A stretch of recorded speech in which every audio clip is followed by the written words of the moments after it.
George, welcome back to the show. Hi, good to be back. Yeah, man. Third time Third time, guest. This, this the this is a this is trilogy. a first for me, man. Which probably what I'm on, like episode 87 now or something. That's a pretty good chunk of my overall episode. So really happy to have you back. You're one of my favorite guests for sure. Great.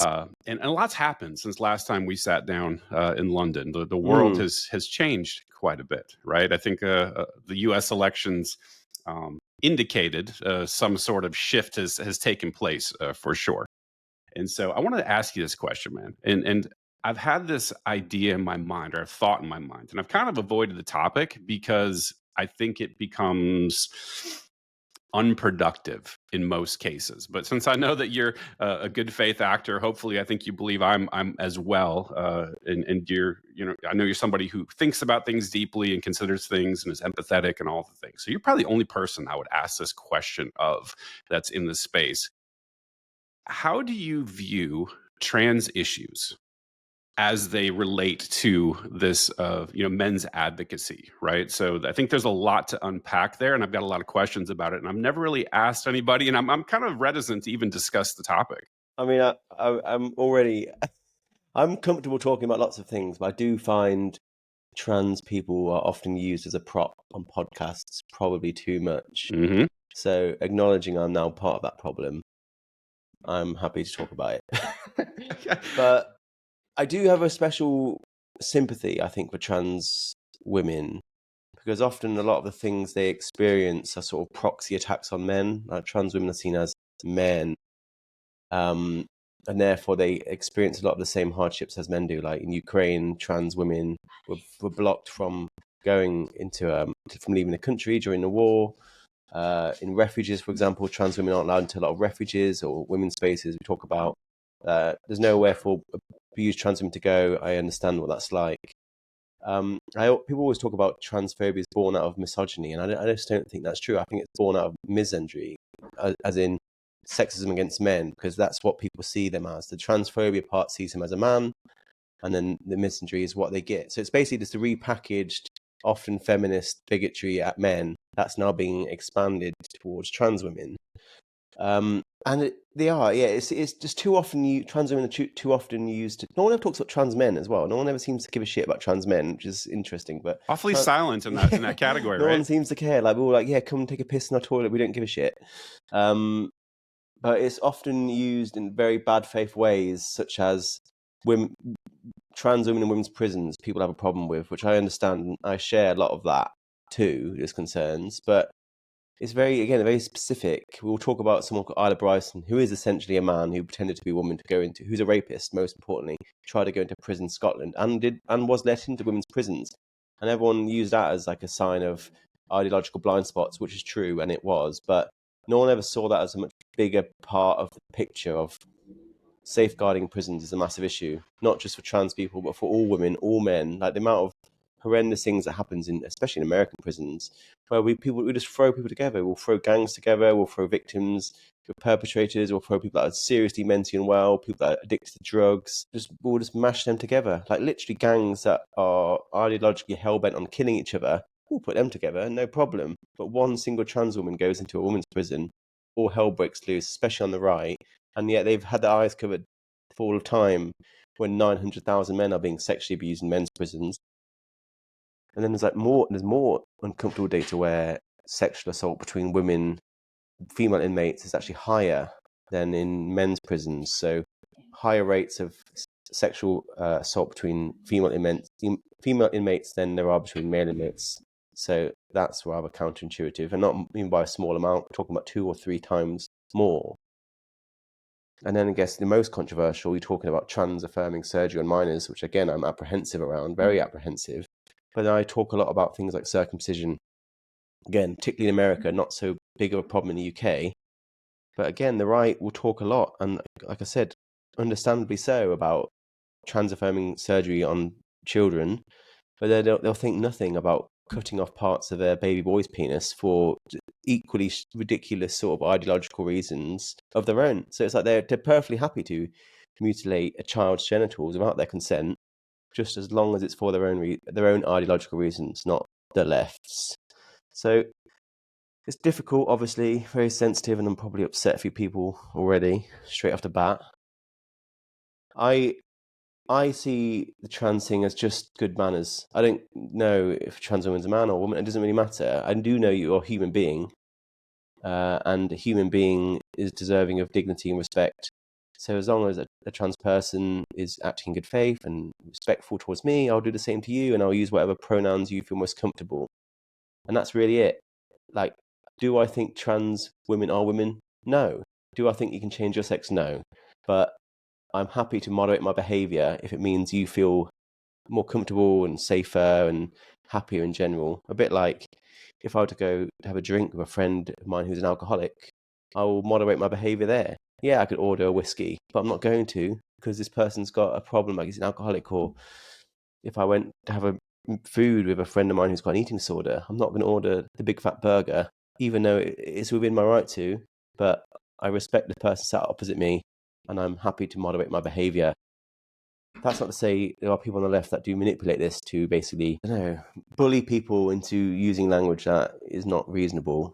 And there's obviously this idea of the kaleidoscope of gender, and there's infinite numbers of pronouns and gender. I was like, okay, well, that is nonsense. But as a medical disorder, I try my best to respect trans people, and I feel bad that they are so often used as a prop, often by the right, and then again manipulated by the left in like a sort of a tug of war between the two, which again I relate to. I feel like men and boys are often used in the same way. Yeah, I mean, again, I'm still learning as I go, to try my best, but it makes me it really upsets me. I remember I had a podcast about a month ago, and I turned up early, so early that I ran into the previous guest at a coffee shop, and then the host was like, "Oh, this is so and so. She's a mega turf," and we had an absolutely enormous argument about everything, and I just couldn't believe how belligerent, naive, and hateful she was. And yeah, it's obviously a minefield. Yeah, it's a toxic issue, but I think that it still needs to be talked about. And I think reasonable people should be talking about this stuff because I think the issues are important. They're impactful. But I will say you're correct. I think one of the things that bothers me about the issue from the right's perspective is that they weaponize legitimate issues, right? And they blow things completely out of proportion and have no sense of, as you mentioned, like yes, performing irreversible either surgeries or hormone therapies that render a child infertile, that's a really big deal. But we're talking about small numbers, Yeah, right? Like yes, it's increasing, the increasing numbers, but this is a very small number of people that are affected by this. Whereas things like circumcision in the United States, it's pretty much ubiquitous, right? So you're talking, millions every year. exactly. And they say nothing about it or they support it. And I think a And lot of it has to do with the rights. They're coming at it oftentimes, at least in America, from a religious perspective. There's this sort of religious tradition attached to it, and therefore they excuse that away. And then the prison example you mentioned, I think that's also quite duplicitous because there's this feigned care for prisoners. Where if you talk to a traditional person on the right in America, they're like, fuck them, they're in jail, like let them get raped, let them get murdered, we don't really care. And then you pretend when a trans woman is introduced into a female prison, now suddenly you have all this empathy for prisoners. And it doesn't land for me, man. It doesn't strike me as genuine. Yeah, and like the biggest rape victim in America are incarcerated men. And like I said, 900,000 instances, and we laugh about it, we joke about it, we literally make joke about don't drop the soap, etc. Mm-hmm. And like I said, we mix them together freely in the general population, and no one says anything. But then one trans woman goes into a women's prison, or a handful, and it becomes like a lightning rod event. So I mean, ultimately, I guess the most important thing is that for any problem, I like to draw a circle around that problem, and the size of that circle is proportional to how big of a problem is this. And it's a fucking small circle. So no matter what my opinion is, I don't really think it deserves so much airtime or as many column inches as dedicated to it. I don't understand why it's that big of a deal. I don't know how often I even see a trans person, let alone meet one in a toilet. So it's just not a big deal in my opinion. And yeah, we can say it is a lightning rod conversation for a wider set of issues around gender ideology, which yeah, fair enough. But there are more sensible proportionate, grown-up ways of having this conversation that don't alienate trans people who are just want to take a piss.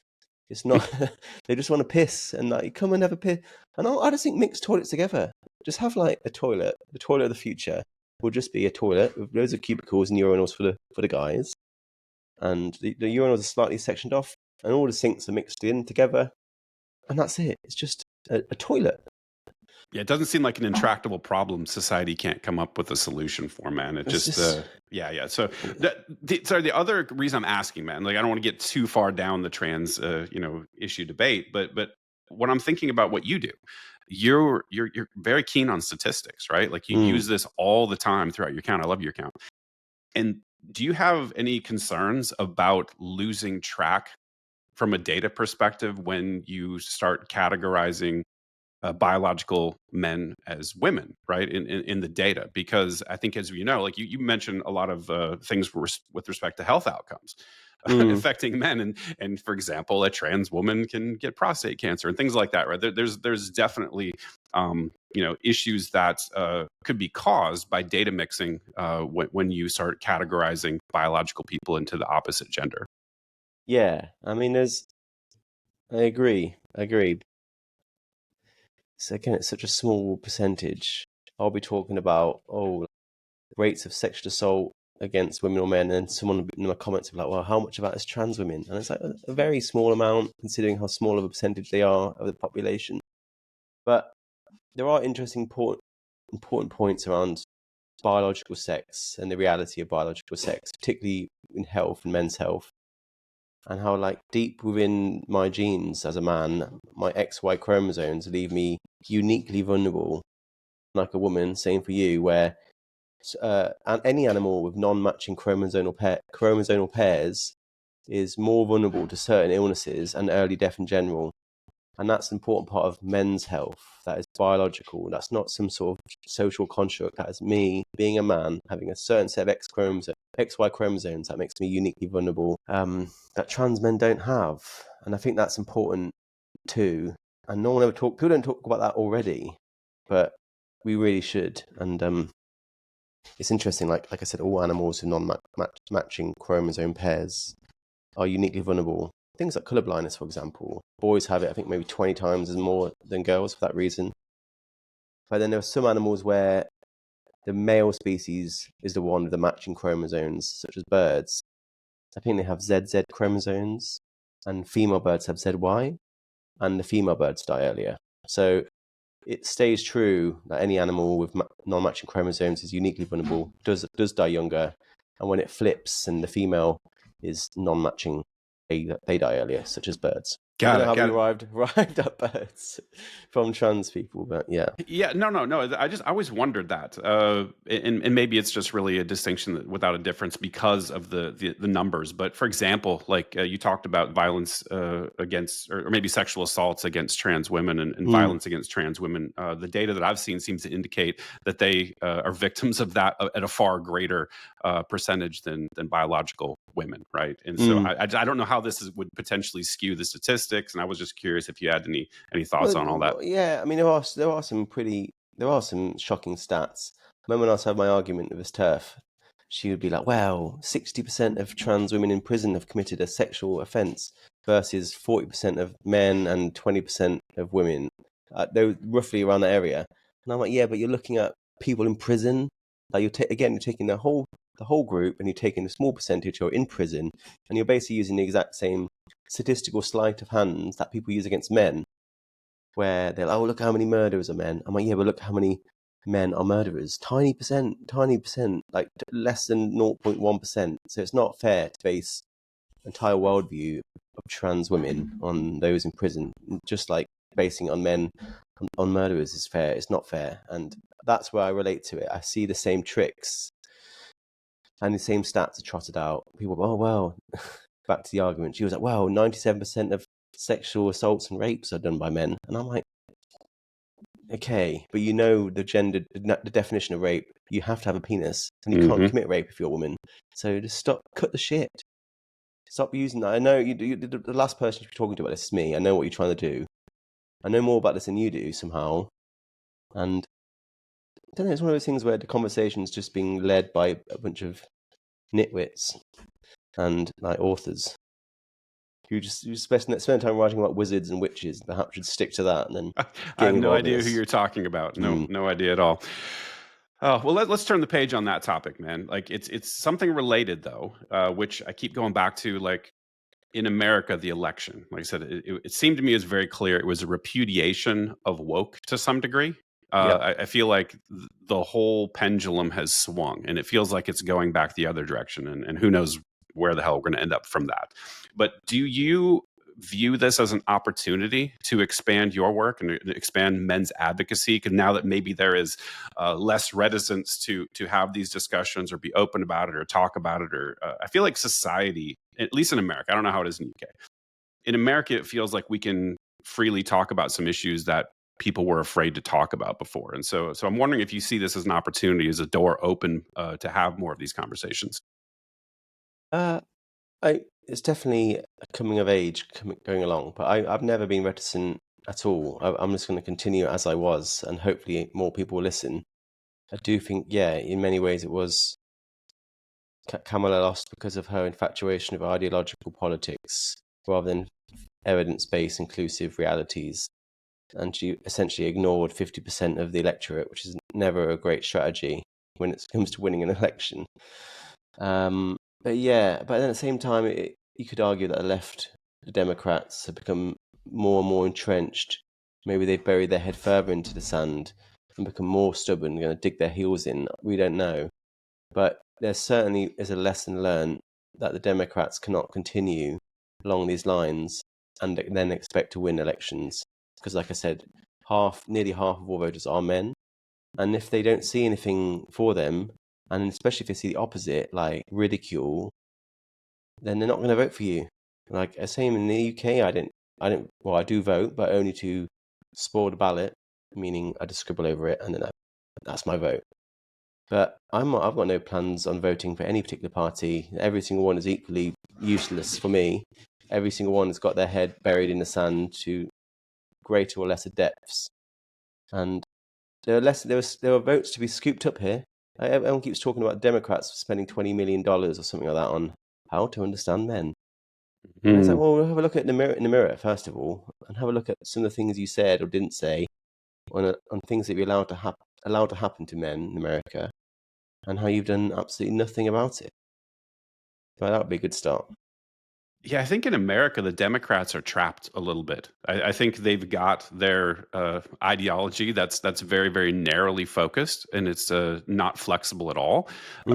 And they don't know what to do. If there's definitely a feeling over here, the Democrats are trying to figure this out. There's a lot of talk of, well, we need to find our Joe Rogan, and we need to find a way to reach men because they got completely trounced. And then I think you called out, like they're investing in outreach to men, and they got this rather obese female influencer who is like whatever the police yeah, it's like you're doing abolitionist or something. you're doing the same thing and expecting a different result, and they're rightly getting ridiculed for it. So I feel like they've completely been paralyzed. They don't know what to do. They're locked into an ideological box, and they can't really expand that going forward, which for them is a big problem. But I also think for the country, it's a big problem because I think we do need to have a robust left-right tension.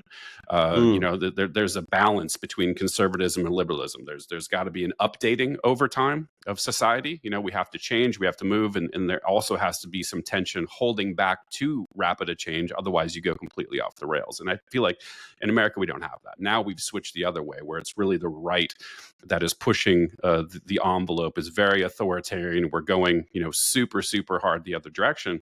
And I don't think that's good either. And so trying to find a reasonable place to land, particularly around men's issues, is challenging. And so I want to ask you, like what do you see as far as the near term future on how to advance, healthy masculinity in the space? Because I'm afraid it's going to get hijacked and it's going to go more that red pill Andrew Tate type of direction, because the door's open, right? There's this, bombastic, disrespectful, just flame throwing type of leader, and people love that strong man and they want to get behind it and they will sort of tag onto it. And I've already seen that toxic element sort of make a comeback. And I'm Mm. really wanting to find partners to push back against that. So I just want to get your view on like what this window of opportunity looks like and how you're thinking about it. Well, I think the first step for the Democrats is they're still pointing the finger at men for having lost the election. They're like, men are misogynistic and they're racist. They don't want a black woman to be president. Polls have found that about 90%, 95% of Americans are perfectly happy having a female president or female candidate. And that was like 10 years ago. So it's probably gone even higher to the point where it's, more or less all Americans would have a woman president, and understandably so.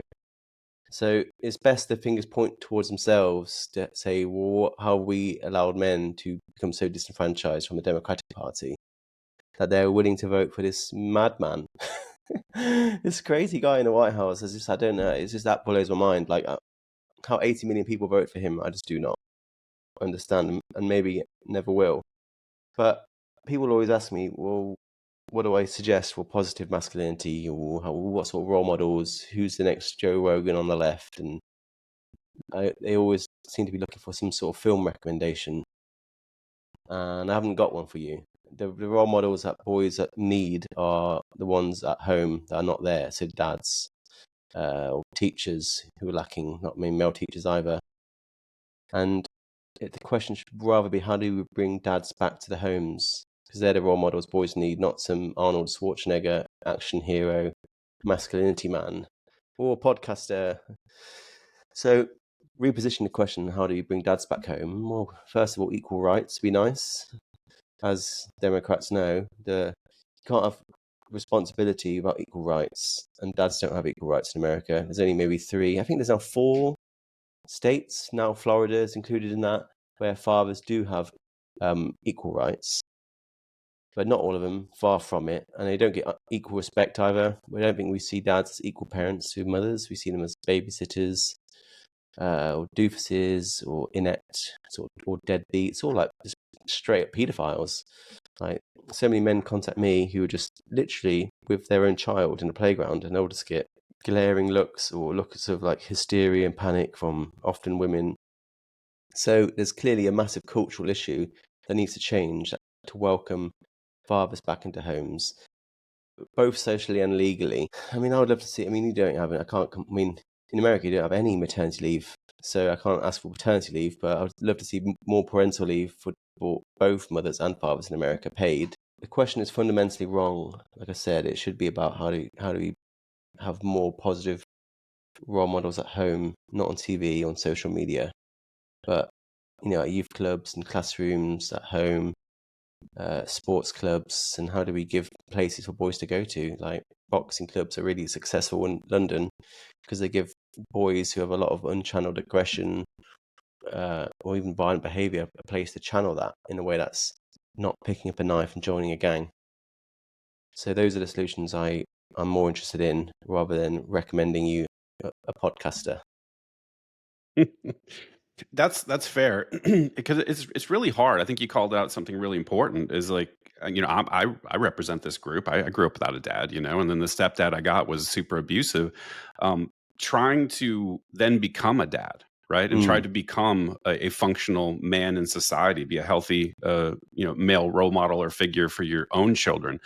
That's really difficult without a model, and there's a lot of people in my position that just did not have that, and they're looking for that somewhere else, and I think there's this discouragement of men getting together and doing things that are traditionally masculine. I think the societal trend has been that masculinity generally is toxic, and they highlight all the negative aspects of it, and so people just shirk away from it, and it's very difficult to find somebody, even online, that is somebody that's a decent role model. And so I don't know how that cycle gets interrupted, because it does tend to repeat. Yeah, and yeah, you're right. We're not just apprehensive around male role models, we're apprehensive around men's spaces too. Like spaces where men trying to set up networks or talk groups or whatever, like hiking societies or bushcraft clubs or table tennis, whatever the hell it is. I don't know, boxing. When it's branded as like a men's network, people think it's some sort of misogyny hotbed, patriarchy HQ. with malevolent intentions, and it obviously isn't. And we don't like those spaces. I remember doing another podcast in person with like a film crew, and I was talking about a men's network I tried to set up at a university in my hometown of Loughborough University Student Union, and it completely fell apart despite being supported by the Students' Union originally. And it was like basically we have like different mental health talks and hiking and sort of support groups and Q&As, debate, really, really wholesome things. Got announced and it got absolutely blown up on social media, petitions, protests, cancelled. Didn't even have one meeting, didn't even have nothing. There was nothing to judge it on. He was just cancelled out of pure cowardice by the Students' Union. Anyway, I'm going to tell that story, and then when I finished this podcast only a few weeks ago, one of the camera operators came up to me, and he was just like really excited to talk to me, and like he was like, "Oh, that was so great! I can't believe it! Thank you so much!" Like clearly a thirst for this sort of conversation, and he wanted to tell me about his own experience of a Student Union cancelling event because he went to York University, which is in the north of England, and they were going to have 10 years ago an event for International Men's Day. Same sort of thing, talk about men's mental health and male suicide and friendship, loneliness, family. Really, again, really important. Same backlash. Their event had huge backlash, people kicking off over it. And he was saying how his friends are really, really excited. His male friends are really excited to finally have a space to talk about these things that for so long have just sat in the shadows of social advocacy. And despite that, the university cancelled the event. And then the following day, one of his male friends killed himself. Jeez. Yeah, one of the guys that was really excited for the event. And I'm not saying he would have survived or maybe lived longer. I don't know, but maybe had he gone to that event, had it not been cancelled, maybe he would have heard words or met someone or learned something that could have kept him going a little bit longer. But I guess the point there is that these events are important, and without them, the consequences are tragic. And then the second point is that these experiences are closer than you think. Like I had no idea he was listening in. I think a lot of people listening to this probably be like, I know an event that this happened to. I felt nervous even talking about these things. It doesn't even have to be an event, maybe in like a public forum or over a dinner table or something. So we need to get past that stigma because it's just nonsense. There's nothing to be ashamed of. There's nothing to be afraid of. Men are not out there grouping together so they can oppress women. They just want to play like a few games of ping pong or like whittle a bow or something like that. And it's not that deep, and it's not about you. It's about men just finding space for each other. Yeah, that's really sad too, because another topic you talk about a lot is victim blaming with men, right? Like if you look at a woman's issue, like around mental health, it's like, well, how is society, particularly men, contributing to this, and what can we do to help it? And when men are involved, it's typically like, well, it's your own fault, and you better figure it out. And then this feels like an attempt to figure it out or to provide solutions or something, and then even those solutions get stymied and blocked. Hold that thought. I'm just going to put a charger onto my laptop. So, might have to edit this out. No worries. Otherwise, here we go. I've got one. Yes, thank you. Okay, we're good. Do you want me to I can keep going, or do you want to ask that again? No, go ahead, man. This is not a big deal. Yeah, victim blaming of men, particularly. Like it's frustrating because there are some attempts, not well-meaning ones, to talk about these issues, but often only as a stick to hit men with. Male suicide we've covered. People think, oh, well, men should talk more, or men die young. Like 1 in 5 men don't live to 65 in this country, which is horrendous. People, well, men should go to the doctor more, or men should smoke less or eat better. You talk about boys being behind education, and they are behind. They're behind at every single stage in the West, more or less. Boys should try harder, or men should try harder, or maybe girls are just smarter than boys. You try and talk about men who are assaulted on the street, and people just ask, well, who did it? It's men. And it's like, it's just victim blaming. It's just pure victim blaming. Like the answer to men's health is more investment in men's health. The answer to male suicide is a fundamental change in how we see suicide and how we intervene with suicide. Like men talking is not going to talk their way out of the suicide crisis. And if it was going to, all this chat of talk would have actually decreased the suicide rates, but it's actually gone up. And like boys falling behind in school isn't because they're stupid, and it's not because they're not trying. It's because the education system is geared against them. that's victim blaming. And the most ironic thing is it comes often from the left, who obviously hate victim blaming, and the left are very reluctant to put too much responsibility on the shoulders of the individual. They want to talk about systemic problems, but not for men. For men, it's their problem. It's his fault. They'll talk about men's issues, but only limiting it to some sort of internal problem within their head, some sort of toxic mindset, and they'll never talk about the structural issues that cause the problems themselves. So, yeah, it seems like the left are willing to indulge in victim blaming, but only when that person being blamed is a man. And it's like I get like bewildered doubly so because I work with the health service sometimes. I mean, I've consulted with the National Health Service, NHS in the UK, to work with other groups who are apprehensive around healthcare, such as Black communities and South Asian communities.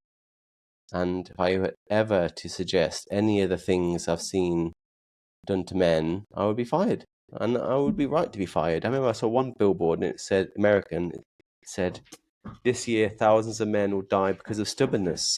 I'm like, what the fuck are you talking about? What a horrible thing to say. Like that's not going to make a man go to his GP at all. Probably the opposite now.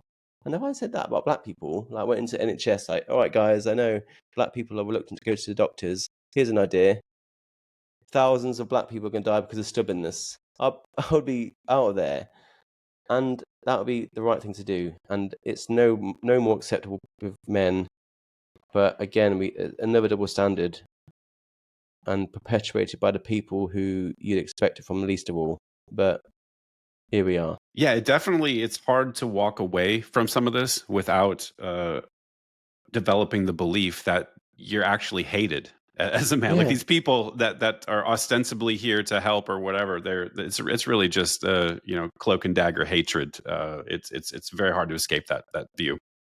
Yeah, and like we talked about this on our first podcast, how it harms the left too, because the left need men's support for things such as the election.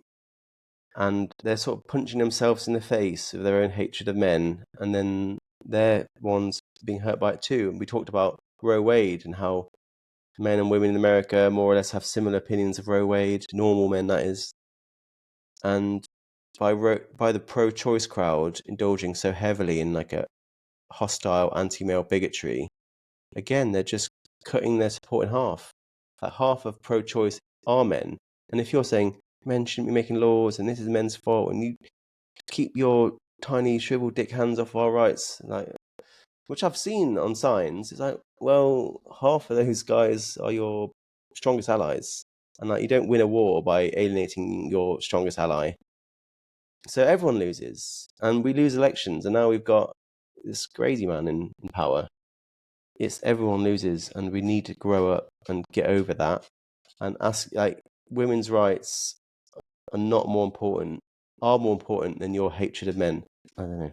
Honestly, I can't understand how people can arrive at these points where it is just about beating the other side being men at any and all costs, and like just losing. We're going to keep on losing unless we work together. And yeah, I don't see it on the right. I don't see men and women hating each other on the right, like on the left. And that's probably why they're winning elections now. Yeah, I think so, for sure. That, and also I think there is a larger diversity of thought allowed on the right. Right. I think that the left, like I mentioned, is in this very, very tiny box, and that's it's kind of inescapable. You have to assent to certain doctrinal tenets. It's almost like a religion, and if you don't, you're a heretic and you're out. And that's why I think where we've seen in America people that have been traditionally very much on the left that are now being sort of pushed to the right. I don't think they moved, like the Bill Maher's of the world or Joe Rogan. Joe Rogan, he's always identified as being left. And now he's, somehow alt-right. I mean, to some degree, like he has moved right. And I think this is the danger that the left is not appreciating, is that they actually are, like, they're not exactly staying the same. They are being pushed right. And I think it's reflexive. It's like, you guys are assholes. And so, they're finding acceptance from the right. The right is like, hey, our arms are wide open. Come on into the club. And I think they're gaining. This is why they're gaining more electoral power, right? Because they're open and accepting, where the left is just becoming more and more narrow-minded and focused around just this tight group of like hyper woke people. I mean, the right have their own religious views themselves. Like, they have actual religion. Like the resurgence of conservative Christianity in America is bewildering, and I can't. It makes me laugh how people on the right, the Jordan Petersons and Ben Shapiro's of the world, will like roll their eyes at the absurdity of someone changing their biological sex, which I agree is absurd. But then they'll think nothing about Moses parting the Red Sea, or Jesus turning water into wine, or God creating the heavens and the earth. Like, that is so much more absurd. And now you think that literally happened, and then a man changing his sex or a woman changing, that is nothing in comparison to someone creating the whole world with their hands, who lives in the sky.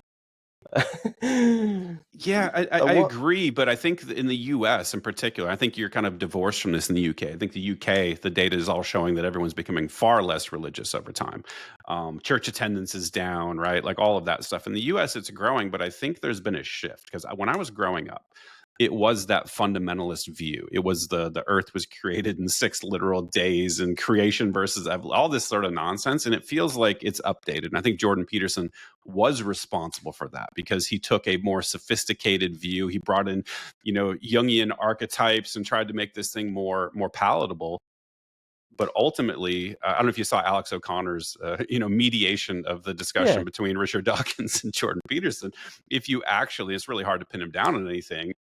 I think Alex at one point said, okay, if you had like a camcorder outside of the tomb of Jesus after 3 days, do you believe that camcorder would have shown a person walking out? And he was like, I suspect yes. And so, yeah, there is some literal aspect of it still. But my point is, I feel like a lot of people are coming into that movement more from a cultural Christianity standpoint. Like I feel like they're becoming more sophisticated and they're being maybe persuaded by the argument. I talked to Lawrence Krauss about this on my show, about this understanding that everybody is inherently religious to some degree.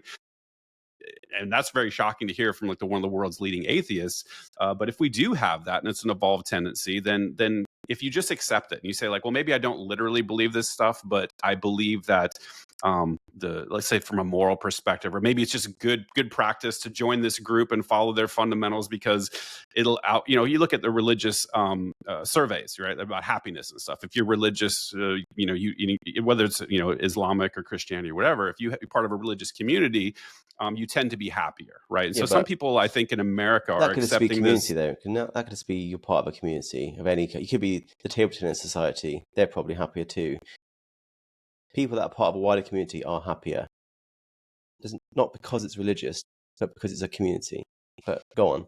Maybe, and that's the question I have. Like I said, I'm an atheist, but I'm open to the idea that people that maybe get together, not just in a community, but get together and think about for an hour a week, whatever, with another group of people, fundamental questions of like how we should treat each other. We're talking about ethics and we're talking about transcendent topics, right? Like, is there some sort of creator in the universe? Like maybe that's something that we all need. I don't know.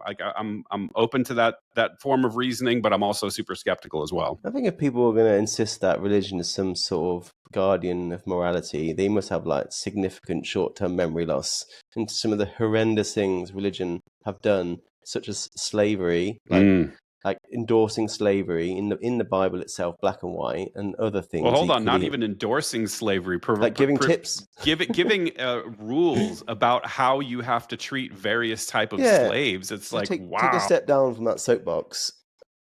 Like people getting burned at the stake, not far from where I live, just for owning a Bible in English, not that long ago, in a comparative blink of an eye. So, with respect, no. And these things continue to go on. Like so much of the things that I think men are blamed for, aka the patriarchy, it really is just a proxy conversation for religious. Not just Christianity, but Islam, Judaism, like all of it is just obviously ideologically bankrupt, morally bankrupt, and something we need to outgrow. But I'm more willing to have that conversation as placing religion in the universe of ethics, morality, and philosophy. I'm happy to have that conversation, but not in the sense of it literally happened. A lot of people literally think these things happened, like actually happened. Like, did Jesus rise from the dead? Which is absurd. So I'm not Well, willing to talk about that. But as an ethical, moral framework, then yeah, I don't think it is a good moral framework. I don't think we get morality from religion. But I think at least that's a reasonable conversation to have. I want to actually make sense.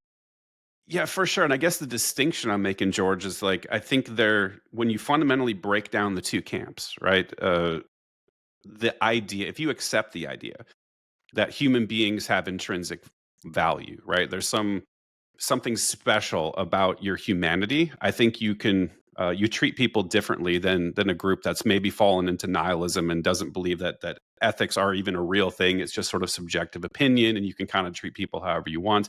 And I think that is a divide on the left and the right. And so maybe even if you don't believe it's true, like literally the miracles, the literality of the Bible, and maybe you can look back at the Old Testament craziness and say like, yeah, that we understand slavery's bad and we understand that things have updated, right? But if you just accept that core tenet that all human beings have value, male, female, trans, whatever, I think you might be operating from a little bit more solid place to have some of these conversations, as opposed to the alternative view. Like I said, morality doesn't exist. It's all just a human construct. You can do what you want to people.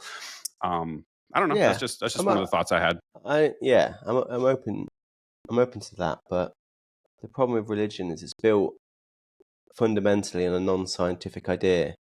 Like I believe in science. By science, I mean like the objective truth of the reality of the universe, or as close to that as we could possibly get. Science, as you know, progresses by falsifying itself. It holds up an idea that it thinks it's true, and then the entire scientific world try and disprove that idea through peer review and whatever else, the scientific method. And if that can't be disproved, science is like, okay, we'll hold this as true until something else comes along. Religion doesn't do that. It's the opposite. It doesn't falsify itself. It protects itself from being falsified by adding bits onto it. It's absurd. And you get the Jordan Peterson mental gymnastics that are just embarrassing. You'll see like, fossils. So, the world's 10,000 years old. Although this fossil's 1,000,000 years old. So explain that to me. And they're like, well. And they won't use it as a way of honestly investigating their own ideas, criticizing themselves. They'll add bits onto the theory. Well, God planted those fossils. Whew. And it's just a fundamentally dishonest approach to progress. And that's why religion hasn't progressed. I don't think it's progressed at all in the way you've described. It's more or less the same, and it will be the same, plus or minus 10%. Certainly hasn't progressed as science has. Think about how much science has done for the world in the last 100 years. I mean, outside of morality, science doesn't concern itself with morality whatsoever. But the progress we've achieved through scientific endeavor, through that process of self-falsifying, through the scientific method, is just never seen that before. And I'll put my cards on the table. I'm not an atheist either. I don't know any more than Jordan Peterson knows, or Ben Shapiro knows, or you know. Like, I don't know what happens before and after death. That's why I'm an agnostic. And anyone that claims to be anything else, I just think it's arrogant, I think.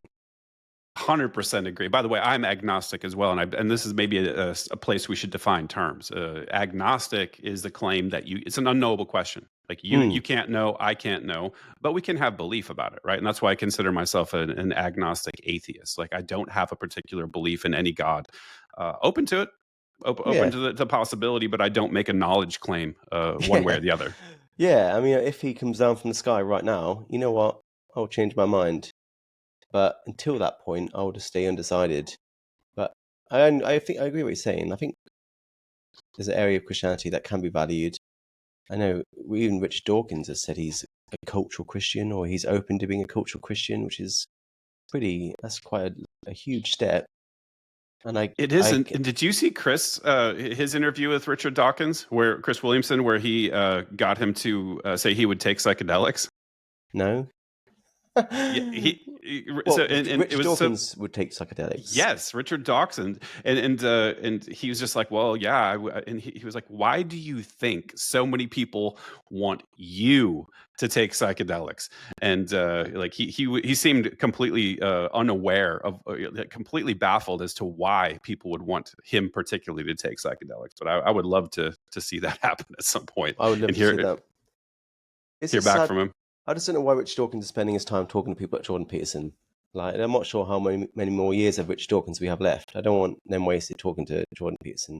Like, I saw Richard Dawkins live, and this was shortly after his debate with Richard Dawkins that Alex hosted. And I'm friends with Alex, I'm happy to say. He's a really nice guy. And then I met someone, a member of the audience asked Dawkins, do you not feel like time spent Jordan, do you not think time spent debating Jordan Peterson is time wasted? And Dawkins just paused and he was just like, yes. And it is wasted. It's just like, why are you talking? Fact is, Jordan Peterson has a rod to his back where he has to protect a certain set of religious ideas that have to be proven true in his mind by all means. He cannot change it. The world has to be 10,000 years old. The world has to be created by God. Jesus has to have risen. These are religious things written black and white that can't be changed, unlike science. And you just can't have an honest conversation about that, people like that, especially for like, people that really do believe in it, like Ben Shapiro. Like, how could you have a productive conversation with someone like that? It's not an honest conversation because they can't change their mind. And if you can't change your mind, I'm not that interested in talking to you, to be honest.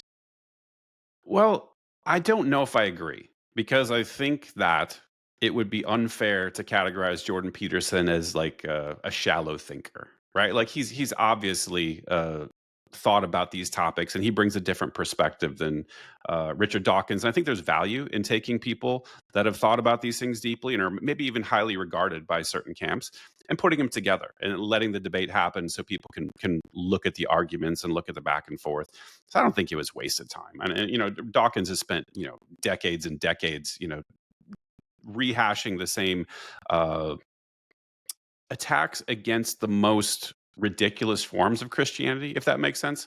Like, I think that there's this like fundamentalist camp that Dawkins goes after, and he oftentimes doesn't expand that to get to more sophisticated debates. And I'm not saying the debaters, the sophisticated debaters on the religious side, bring anything of, you know, substantially more value, but ultimately, it just felt like he's like the high school kid that's kicking middle schoolers. And I would just love to see more interaction between a little bit higher level opponent, I guess. I mean, I've seen Richard Dawkins debate religious figures like Rowan Williams, who was the Archbishop of Canterbury, so the UK Pope, and it was one of the most enlightening, interesting debates I've ever seen. Like, so respectful, and because it was positioned in the space of philosophy more than like actual literal truth. So yeah, maybe I probably am straw manning Jordan Peterson a little bit. I don't know to what level he believes in the Bible, but if he Nobody believes, does. Do you if see the what thing with he no, was surrounded by the 20 yeah, atheists or whatever? It was oh, like that was so painful to I don't know. watch. I don't know what's happened to Jordan Peterson, but have changed my mind because I can, and he's gone from someone I had a lot of respect for to I don't know what he's talking about. I've seen him speak live, and I'm literally it's like Emperor's New Clothes here. What are you on about? Like, you're just babbling on about nothing, and he's just got angry. He seems resentful. He needs to like take a break or something. But I saw that, and it was I don't know. I think it did a lot of harm to his reputation. And this, Definitely did. And I think there's two components here. I think number one, the whole benzo addiction and the whole detox thing wrecked him quite a bit. He wasn't the same person after he came back from that rehab stint. Um, and second, I think his alliance with Ben Shapiro, like being funded by the Daily Wire, that whole deal, I think shifted things as well. And both of those happened in relative proximity to each other. And so when those two things happened, it just seems like we got a different version of him. yeah, yeah. I mean, yeah. I'm not saying he's a shallow thinker, but if he does believe in the Bible to the extent that I've suggested, where he thinks a significant amount of it is the literal truth, then shallow or not, he has to operate in a way that defends those ideas and he can't be like, you know what, this part of the Bible is not right, because then like his whole fundamental identity as a Christian falls apart.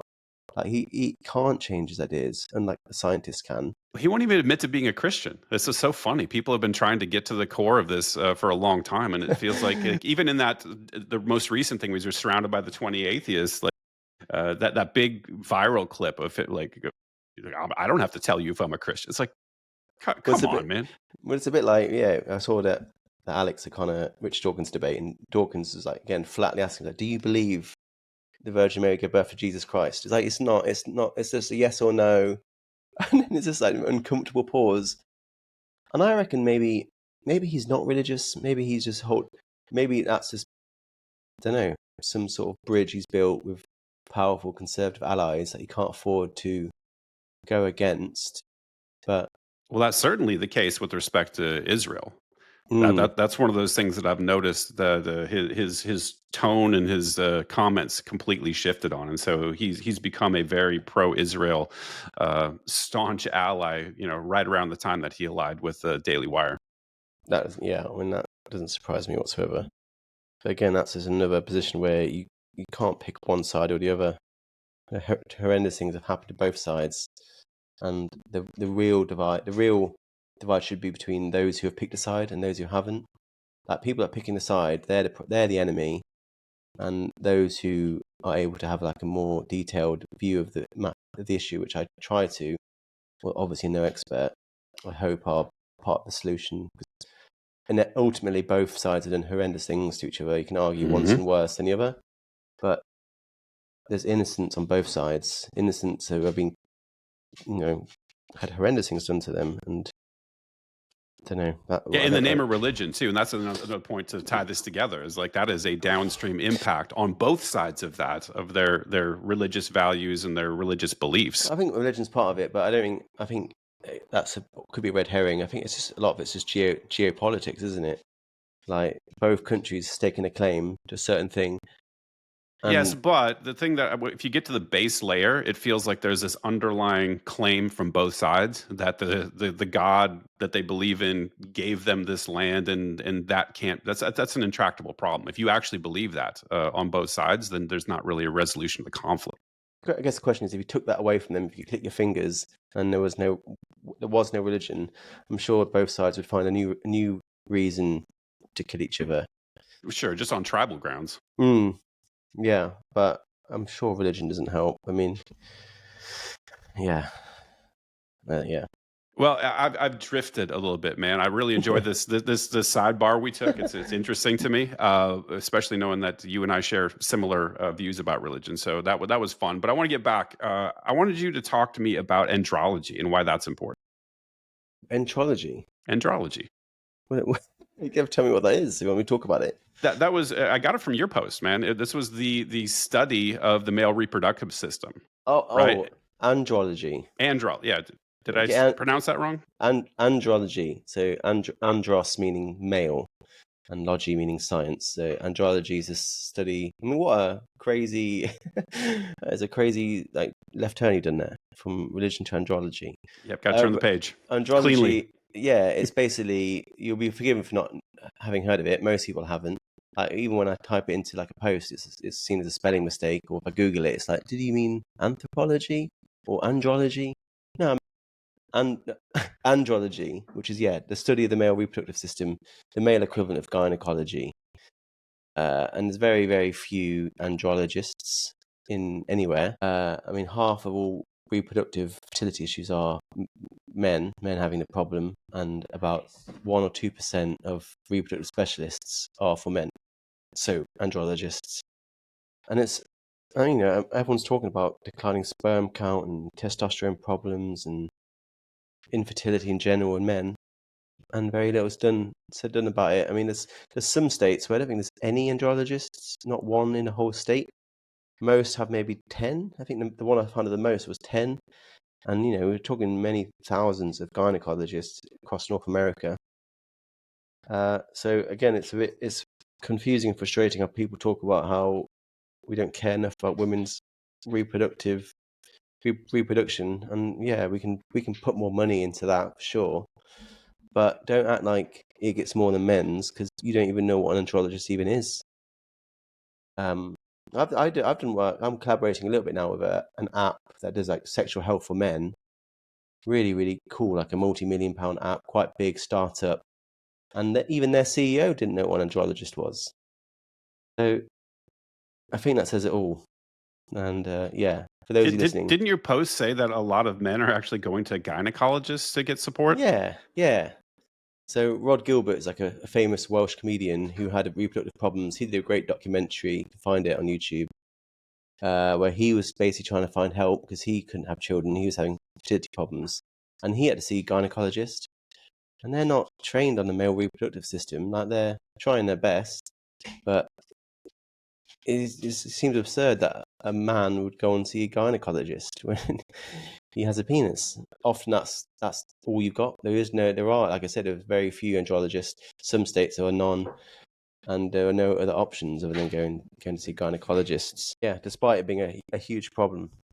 I think in the UK there's about 200, and then maybe 4,000 or more gynecologists. There's something like I think it's about 2.5%. So work that out, yeah. But a massive disparity in help and support. And it doesn't just impact men too, right? 'Cause it was particularly around infertility problems and testosterone levels and a bunch of other things like that. Obviously impacts women as well, and it seems like it's not really talked about. Yeah, I mean, endocrinology is something. I mean, I'm definitely interested in it. I've always been a bit interested in taking my own testosterone levels just to see what it's like. How do you do that in the UK? Because in You the US, like you have to have suspected, uh, what is it called, primary hypogonadism, before the doctor will even order the test. I But think we you do can sort have some private, like I just had mine done like a couple of weeks ago. There's private labs you can go to and get it done out of pocket at least. Does the UK have that? I think you can order it online. I mean, can I ask have you had your results back yet? I did, yeah, and I'm in the normal range, and I got both my serum testosterone and my free testosterone. There's two different labs, and I think the free testosterone is the more representative of what your actual functional levels are. And so what are the side effects of low testosterone? Lots of different things. There's low mood, symptoms of like depression, lack of motivation, loss of muscle mass, increase of adiposity, so fat tissue, erectile dysfunction, like loss of sexual function, low sex drive. There's a bunch of different things. Cognitive issues like brain fog. There's a whole cascading series of impacts, and oftentimes it goes not undiagnosed, but misdiagnosed, or not even diagnosed at all, where it's just like I'm suffering from these symptoms and people think it's something else. But it's actually really your testosterone levels are low. And if you look at the data, testosterone levels have been declining across the board quite rapidly. And so I think it's a much bigger problem than people are really aware of. Yeah, I mean, I don't know about it, and it's the sort of thing I should know. Damning indictment of the problem as well. But it's also always something I thought about just doing out of my own curiosity. Because I mean, I have some of those symptoms. I get low moods and often feel losing muscle mass and getting a bit fat, and just feel like lacking a bit of zest sometimes. So And it starts yeah, falling off a cliff pretty bad when you start getting the 40s. Like it's pretty, gentle decline. You get in your 40s, it starts to get a little bit steeper, and then when you hit 50, which is why I had mine checked, I just turned 50. It literally just falls directly off a cliff unless you do something different around it. There are natural ways to improve your testosterone. You don't have to go directly to HRT. But keeping tabs on, I think, is super important for everybody, particularly with a lot of these estrogenic compounds that are in the system. I think we talk. You may or may not know, but like water bottles, for example, BPA's. There's a bunch of things that sort of lower testosterone in the environment, and boy, if you're not aware of it, it can really sneak up on you. well, I am. Well, consider me now made aware. Excellent. Thank you. I actually would love to do it. Yeah. Well, I would encourage everyone to do it, man. It's very good to track, and obviously you should do it more than once because your testosterone levels do vary fairly widely. So unless you get a baseline established and you test over time, you're not really going to know kind of where you're sitting and where you're trending. Yeah, I mean, I've definitely had people in comment sections hypothesize about my testosterone levels, mainly as a way of like insulting me. But maybe they got a point. Well, maybe they've actually diagnosed me. I doubt that. I think they're just being assholes, but still good to get checked anyway. Well, broken clock is right twice a day, as they say. You got it. Well, hey man, we're up against the hour, dude. I really, really enjoyed having you back as always. Thank you so much for coming to my little tiny corner of the internet. Super happy to see that you started your own podcast. So I want to give you a Yeah. little bit at the end to sort of pitch the things you're working on, tell people where they can find you online. Yeah, well, I just want to rewind a little bit. Whenever you tell me you're turning or have turned 50. I'm always just like shocked because you just look so good for a 50-year-old. It's unbelievable. Well, thank you. I Don't know what don't that is. feel. I definitely feel 50. I'll put it that way. Well, you look great. Thank you. But what do I do? I mean, yeah, I have a podcast now. I'm trying to work out what to do with it. I'm thinking about doing more video essays, but my main mission now is to try and make this financially sustainable long term.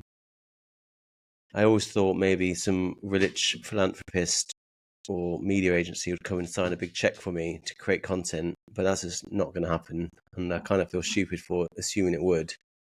So I've launched a Patreon now, and that required a little bit of getting over myself. So I have a Patreon, and you can become a Patreon for your listeners. Patreon.com/the Tinmen. But other than that, Instagram still the centerpiece, but YouTube, LinkedIn, X still. But yeah, on Instagram.com/the Tinmen as well. Awesome. I will link all that up under the show notes, man. You're definitely one of the good guys. I love the work you're doing. Keep doing it, and hope for all the success in the world for you, man. You're doing awesome. Thanks, man. Likewise. Good to chat again. We'll have to do number 4. Yes, sir. I'll have you back for sure. Thanks. Sounds good.